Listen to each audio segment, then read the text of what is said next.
ప్రతి ఒక్కరూ కంటి చూపుపై ప్రత్యేక శ్రద్ధ తీసుకోకపోతే భవిష్యత్తులో అనేక సమస్యలు ఎదురవుతాయని తెలుగుదేశం పార్టీ నగర కమిటీ ఉపాధ్యక్షులు మమతా శ్రీనివాస్ అన్నారు. ఎయిమ్స్ స్కూల్ మరియు కిరణ్ కంటి ఆసుపత్రి సంయుక్త ఆధ్వర్యంలో మాజీ కౌన్సిలర్ జ్యోతుల రాము స్వీయ పర్యవేక్షణలో రంగయ్యనాయుడు వీధిలో స్కూల్ ప్రాంగణంలో ఉచిత కంటి వైద్య శిబిరం నిర్వహించారు. ఈ శిబిరాన్ని మామ్ హాస్పిటల్ అధినేత డాక్టర్ కృష్ణసాయి లాంఛనంగా ప్రారంభించగా కిరణ్ కంటి ఆసుపత్రి చైర్మన్ పద్మశ్రీ డాక్టర్ చంద్రశేఖర్ గౌరవ అతిథిగా పాల్గొన్నారు. ఈ శిబిరంలో 500 మందికి పైగా కంటి పరీక్షలు నిర్వహించగా అందులో 100 మందికి శస్త్రచికిత్సకు ఎంపిక చేసి వీరందరికీ కిరణ్ కంటి ఆసుపత్రిలో ఉచితంగా ఆపరేషన్లు నిర్వహించారు. వైద్య శిబిరం ఇన్ఛార్జ్ సత్యనారాయణ మాట్లాడుతూ స్వచ్ఛంద సేవా సంస్థలు, విద్యా సంస్థలు, ప్రజాప్రతినిధులు సహాయ సహకారాలతో వైద్య శిబిరాలను నిర్వహిస్తున్నామని, వీరందరికీ శస్త్రచికిత్సతో పాటు కళ్లజోళ్లు కూడా ఆయా సంస్థల సహకారంతో ఉచితంగా అందిస్తున్నామన్నారు. ఆపరేషన్ చేయించుకున్న వారికి ఉచితంగా మందులను మమతా శ్రీనివాస్ అందించారు. ఆయన మాట్లాడుతూ వైద్యులు చేసిన సూచనలను నిత్య జీవితంలో పాటించడం ద్వారా కంటి చూపు సాధారణ స్థితికి వస్తుందన్నారు.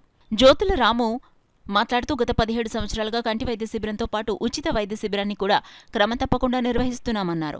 విద్యార్థులతో పాటు 40 సంవత్సరాలు పైబడిన ప్రతి ఒక్కరూ కంటి పరీక్షలు చేయించుకోవడం ద్వారా దృష్టి దోషాన్ని త్వరగా గుర్తించడానికి అవకాశం ఉంటుందన్నారు. కార్యక్రమంలో AIIMS Raghu, Vijay, doctor Pradyumna, TDP కార్యకర్తలు గుండా సూరిబాబు, రెడ్నం సతీబాబు, పినిశెట్టి చిన్ని, బలరాంతో పాటు పలువురు పాల్గొన్నారు.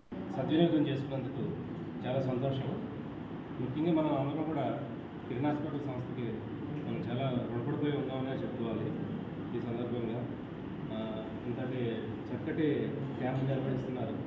అదే కాక వీళ్ళందరూ కూడా గతం నుంచి కూడా పూర్వం నుంచి ఐ క్యాంపులు నిర్వహిస్తున్నారు. వీళ్ళందరూ కూడా అందరూ పేదవాళ్ళకి కూడా అన్ని చక్కగా ఇలాంటి సౌకర్యాలు చేకూర్చాలన్న భావంతో చాలా చక్కగా చేశారు. జ్యోతిరామ గారు ప్రత్యేక శ్రద్ధ తీసుకుని దాన్ని బాగా నిర్వహించడానికి మాకు అన్ని సహకారం అందిస్తుంటారు.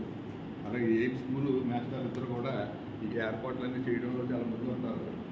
అయితే ఇంట్లో మేము చిన్న పాత్రే, పెద్ద పాత్ర అంతా కూడా కిరణ్ హాస్పిటలే. ఇప్పుడు మీ అందరూ కూడా మీకు సరైన జాగ్రత్తలు తీసుకుని వారికి సత్యంగా చెప్పినట్టు అవన్నీ పాటించి అతి త్వరగా కోలుకుని మీకు మంచి చూపు వచ్చి మీ అందరూ సంతోషంగా ఉండాలని కోరుకుంటున్నాను.